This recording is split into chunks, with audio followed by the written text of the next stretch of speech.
So we have a relatively new study, but it's really an oldie but good. It is. I mean, some things don't have to be all bells and whistles and the newest and latest and greatest. Exactly. Some of the stuff we've been doing for a long time is proven over and over to be effective. Yeah. Do you remember learning this PT school? Yes. And it's like, okay, we learn in PT school, and then we get out, we learn all these real fancy things. Yes. A 2021 study that compared these exercises that we're going to show you, they're flexion exercises, to fancy stabilization exercises, and people did just as well, right? They had a decrease in pain, they improved in function just as much with either one of the exercises. Yeah, so many options work well for back pain. Exactly. So what thing they got to do, and then we'll show them. Yeah, right. That sounds good. So the study, it was a 6-month study, and the exercises were done daily, 10 repetitions of the exercises, which we're going to go through.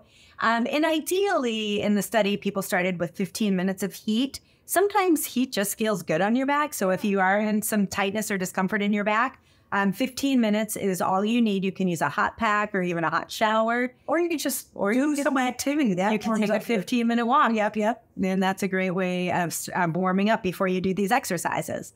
You want to start with the exercises? Well, we're going to start with a good old favorite, the pelvic tilt. Now, I'm going to lie down and show you, but I'm going to try to get my curve so you can see it here. And we've shown you this before, but basically what you're doing is you're flattening that curve when you lie down, all right? And I have to say, it feels really good because it stretches out those muscles. So what you're going to do is you're going to lie down, get comfortable, all right? And then you're just going to, so right now my stomach's all relaxed. And then what I'm going to do is just flatten that back. And I'm trying not to push with my feet. I'm trying to hold it, all right? And you hold it for 10 seconds. Okay, I'm lifting my arms so you can see my back. All right, 10 seconds, and then you relax. So that's the pelvic tilt. Simple, easy to do. Then you're going to do a single knee to chest. And you can do it either with your knees bent, and you pull that knee way up to your chest, and you should feel it, and you hold that for 10 seconds, and then you do it on the other side. And again, you should feel it in your hip, a little bit in your back, all right? And you want to just really hold it there. You can also make your legs straight, which is a nice way to get a little stretch on the front of your thigh, but whatever's most comfortable for you. So you do 10 for 10 seconds on each side. Then you do both knees. And if I just have to warn you, if you're in a lot of pain, lifting both knees up like I did isn't a good idea. So lift one, then bring up the other, and then you just pull both knees to your chest and you hold that for 10 seconds. All right. The very last one is a partial sit-up, which is a great exercise, but most people don't do it correctly. You put your hands here, you put your hands here. But the important thing is you want those shoulder blades off the bed. Most people do sort of this, right? Or they go way up, so they're way far up. So just till your shoulder blades lift, and you hold that for 10 seconds, and then you come back down, all right? So those are part of them. Let me have Dana show you the others. There's a few more. You're not quite there yet. The first one, I'm going to show you a prayer stretch or a child's pose in yoga. So it's on your hands and knees.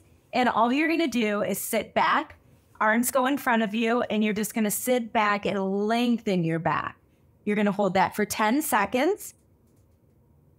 You're going to go, again, as low as you can without pain. And if you have some knee discomfort, you can put a pillow back there. So you're going to go down and sit on the pillow rather than having to go the whole way down.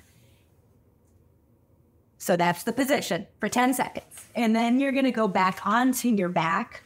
Or you can just do these follow-up to what Carole did while you're still on your back and end with the prayer stretch. You're going to do knee rocks. So your knees are bent, and you're going to let your legs go to one side for 10 seconds. And then you're going to go to the other side for 10 seconds. And you're going to go back and forth, 10 on each side. And then lastly, you're going to end with a hamstring stretch. So either both legs can be bent or one leg can be straight.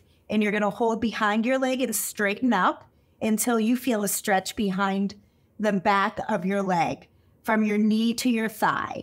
You can hold it with your hands, or you can use a loop belt or a dog leash, whatever you have around your foot, and you can pull up that direction. When you feel that stretch, you're going to hold that 10 seconds as well, and you're going to do 10 times on one leg and then 10 times on the other leg. So that's the series. And again, this is exercises that have been around for a very long time, but just recently shown to be just as effective as some of the stabilization programs we do. Yeah, and it's a good comprehensive program. A great thing to do, so enjoy. Yeah, thanks.